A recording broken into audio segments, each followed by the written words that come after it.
If you have a garden like we do, you might find that this time of year you end up with kind of a dilemma.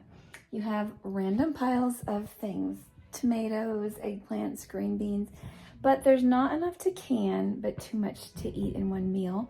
So you kind of wonder what to do with all this stuff.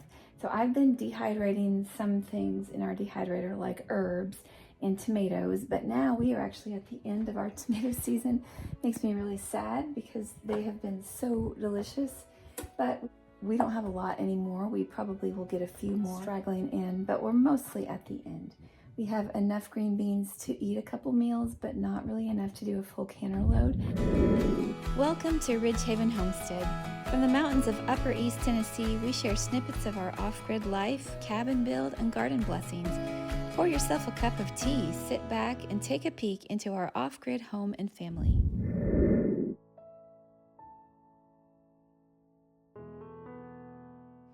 I've been harvesting potatoes. I have a lot more to harvest, but I decided I'm going to harvest enough that I can use and then probably go harvest some more. And what I think I'm going to be doing with these potatoes, they're really nice. I think I'm going to use some of them fresh, but I will also can some. I am getting some nice eggplants. I like these Japanese string eggplants. They have a really good flavor. They're not very generous, at least with us so far, so we have a few of those. And then we're getting the regular eggplants, some big, some small, and I love those. We've gotten a few onions, but our onions are kind of small this year.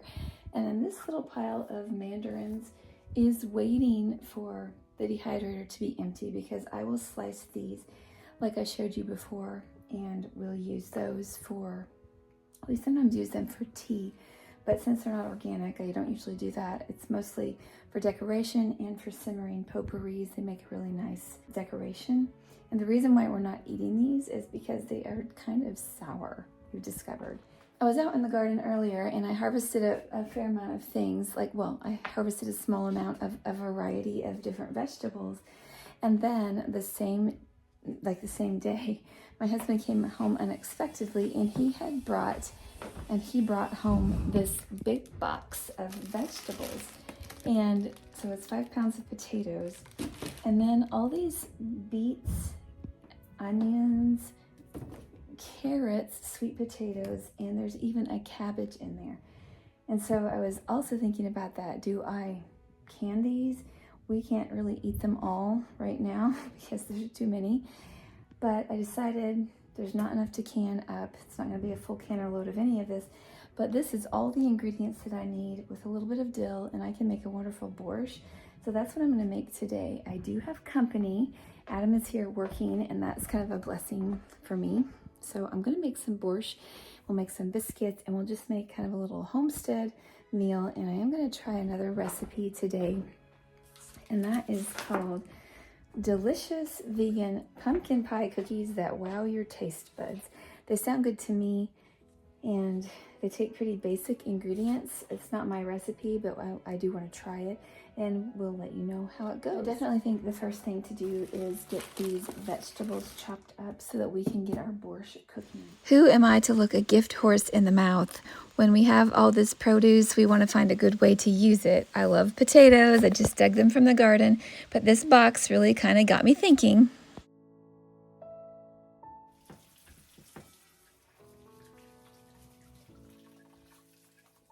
To make our borscht the traditional way, we peel our beets and our carrots, and then we shred them and saute them in some olive oil. And so that's what I'll be doing first. And then when those get softened, then we add the diced potatoes. Now, I'm not going to claim to be an expert on borscht making. I've only made it a few times in my life, so I did look up a recipe. But there were many, many times that my dad, who is from the Russian side of things, he made it for us in our family, and we enjoyed it very much. How did my dad learn to make borscht? Of course, my grandma taught him. She made it many, many times. They lived on a farm in Max, North Dakota, and they grew many of these vegetables in the bitter cold, much like it is over there in Russia. While I wanted to keep traditional, I got impatient with the shredding of everything, so I did get out my mini food processor to speed up the process, and I processed my beets and my carrots in the mini food processor. I like to think that we can make improvements by having new equipment.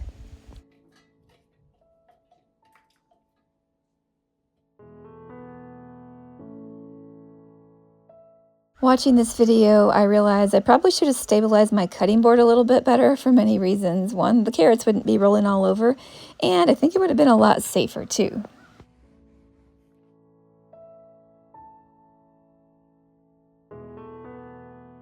I believe the recipe said to add 2 tablespoons of olive oil. I obviously gave it an eyeball and just added a little bit of a drizzle.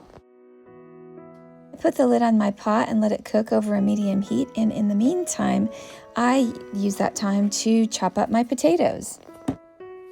I did not fully peel the potatoes. I could have, or maybe I should have.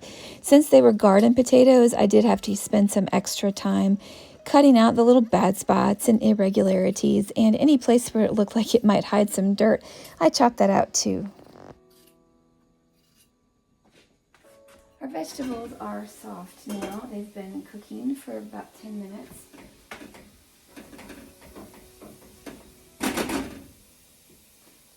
So I'm going to add some of this vegetable broth. You can add water, chicken stock, beef stock.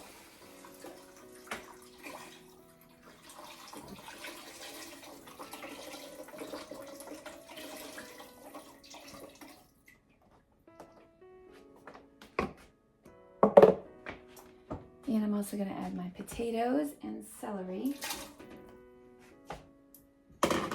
I wasn't actually sure if celery is a traditional thing that goes in borscht, but I like celery, so I went ahead and added some. Okay, while this is cooking and while my potatoes are getting tender, I am going to saute onions and celery. I told you I put the celery in, but I didn't. Celery and onions are going in this skillet until they get soft. You can add bell pepper if you have it. I don't happen to have any, so I'm not going to use any.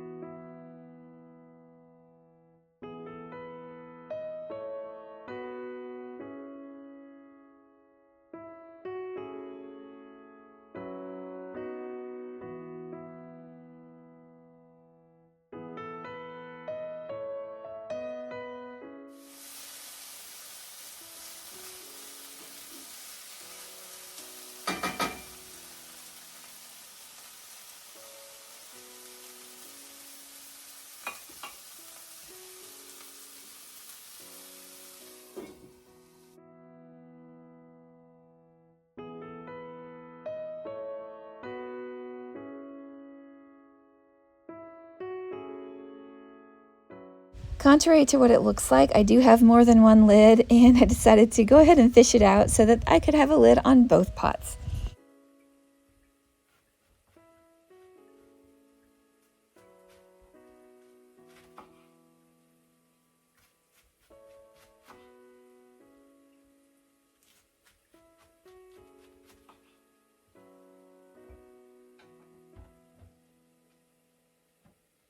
The more I went along making this recipe, the more I realized that I wanted to make soup like I wanted to make, so I added some cabbage too. I felt like it was kind of in the tradition of borscht, but I don't really know if cabbage usually goes in borscht. It actually tasted quite good though.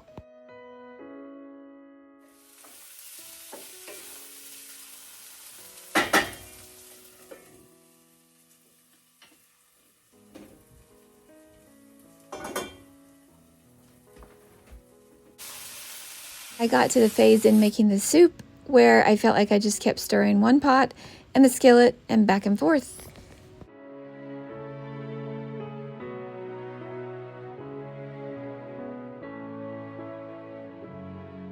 Okay, the soup is still doing its thing, cooking. We have some things to add to it, but let's get those cookies going while we're at it.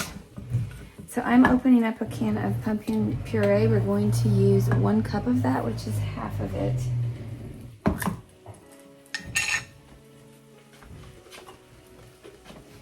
I'm preheating my little oven to 350.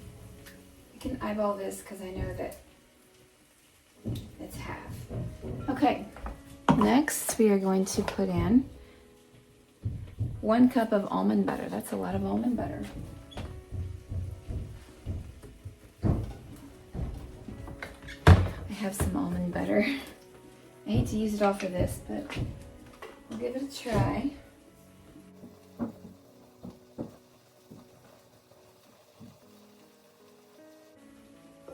There goes half my jar of almond butter. This is really delicious. I got this at the grocery outlet. Crunchy almond butter. It was really good. It was like $5 a thing, so it's not cheap. But it's quite good on toast and on apples.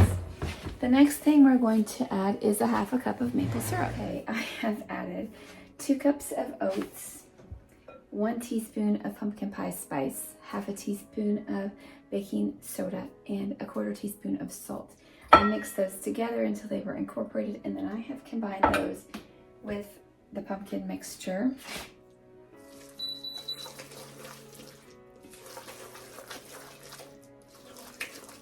There is a 1/2 cup of maple syrup, 1 cup of pumpkin puree, and a teaspoon of vanilla. And that's all there is, and you're supposed to drop these by tablespoons onto a parchment lined cookie sheet and bake at 350. So that's what we're going to do. And then we'll check our soup. Butter is rather soft.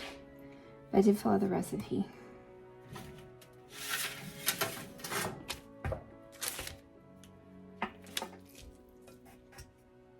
I think if we gave it a minute, it would soak up the oats better. And I'm guessing this would be really good with chocolate chips in it.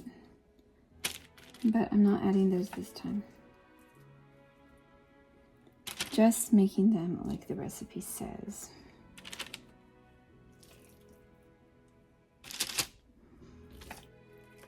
It's supposed to make 24 cookies.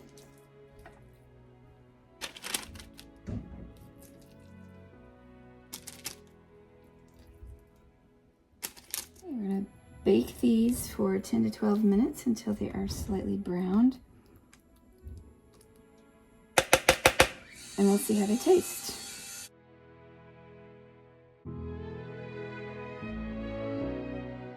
Meanwhile, we need to check on this soup recipe. So I know my veggies here are soft. And I'm guessing by now that my potatoes are also soft. We should check them to make sure. Yes, they are nice and soft. So, I am following a recipe because it's been a long time since I've made borscht. My dad made borscht many times. So this recipe calls for 4 tablespoons of ketchup added to this cabbage mixture and then add it to the soup. So we're going to give it a squeeze.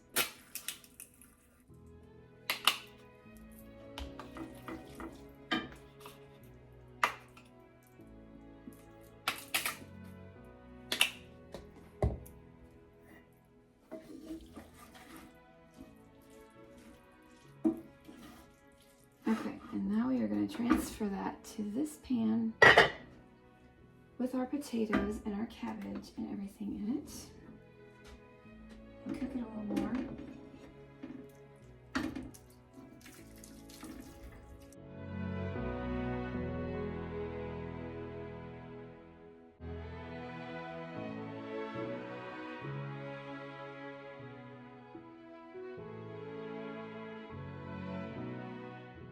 It smells really good so far. Okay, what we also need to add to this is some garlic,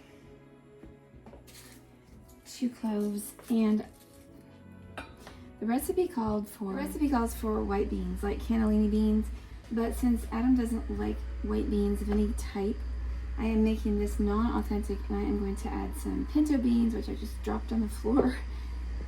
These are home canned pinto beans. Add the whole can. And we are going to add our garlic. We can add some salt. And then the non-negotiable is dill weed. I have picked some fresh dill weed, several tablespoons. which I am going to chop into this soup. You can also garnish it with dill. I like to have it cooked in as well, just because it tastes so good. All right, garlic.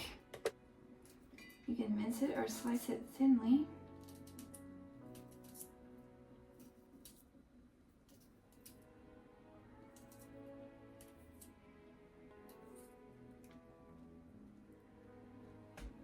My plan was to make biscuits, and if I were a proper Ukrainian or even a better homesteader, I would have had them done already, but we are going to have bread, toasted bread instead, and have those cookies, and that will be good. Okay, let that cook together nicely. It looks really good and it smells really good. Start with a little and add some more later if you need it.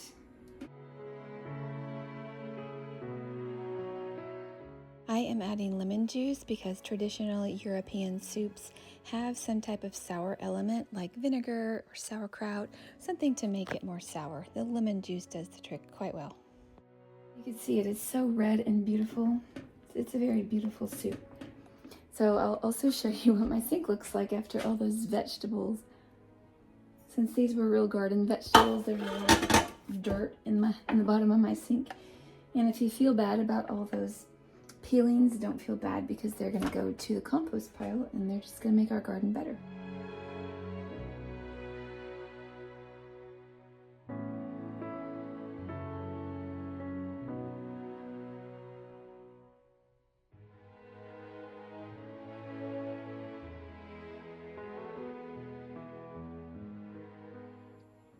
We enjoyed the borscht very well. I didn't have any sour cream to put in it, so I used vegan ranch, which is not the same at all, but it was still good. With some crusty bread, it was really, really quite nice. Just learned from a traditional Romanian friend that if you want a plant-based alternative to sour cream, you can use coconut milk, full fat, and add lemon juice, and that makes a nice alternative to sour cream, and it works really well in your European soups.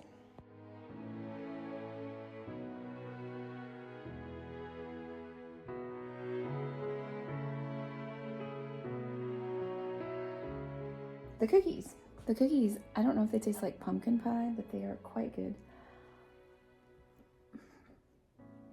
They're kind of cakey. I would definitely make them again. In fact, I have to bake the rest now. It's like the perfect blend of sweet, but not too sweet, from the maple syrup. So yeah, I like this kind where they're not like overly sweet. That's definitely a recipe to try, the cookies. And as you see, several have disappeared. As you may have noticed, my voice has been very scratchy of late, and the cough drops have been a regular supply around our house, but this too shall pass. And we always love looking at the fall flowers, which are in full bloom and so gorgeous this time of year. Thank you for watching. Stay safe, be well, and may God bless you.